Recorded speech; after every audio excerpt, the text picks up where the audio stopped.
ओम शांति। अब आपने समझा है ज्ञान में बल कितने भी अच्छे हैं, परंतु योग में कई बच्चे नापास हैं। योग नहीं तो विक्रम विनाशी नहीं होंगे, ऊंच पद नहीं पाएंगे, देह सहित सब कुछ भूल देही अभिमानी बन जाते हैं। कईयों को घड़ी घड़ी देह अभिमान आता है, माने योग नहीं है तभी तो आता है। योग होता है तो उस समय मदद मिलती है कि ये अवस्था तो मेरी नहीं होनी चाहिए, तभी तो टच होगा ना।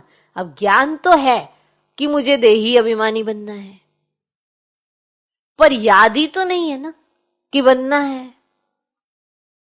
उस समय देह अभिमान आ जाता है और कर्मेंद्रियों पे कंट्रोल नहीं है, चाहे वाचा हो चाहे कोई भी कर्मेंद्रिय हो,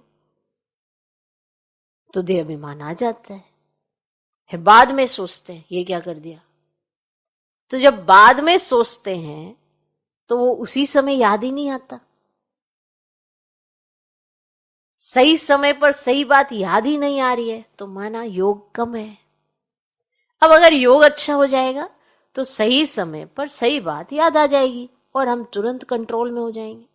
तो योग की कमी है, योग बढ़ाना होगा।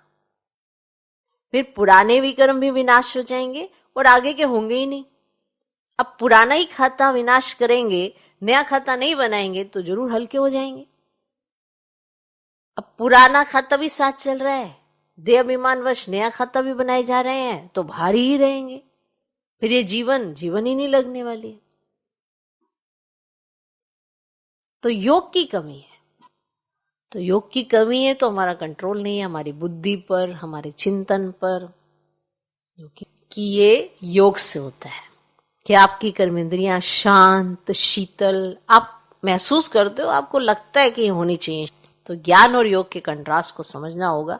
तो याद का बल बहुत कमाल करता है, कर्मेंद्रियां बिल्कुल शांत शीतल हो जाती है। ज्ञान से शांत नहीं होंगी, योग के बल से शांत होंगी।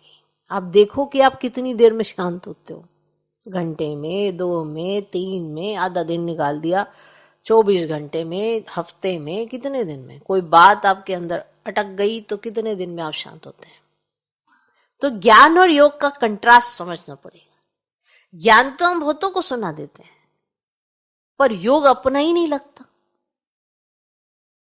इसलिए असर भी नहीं होता।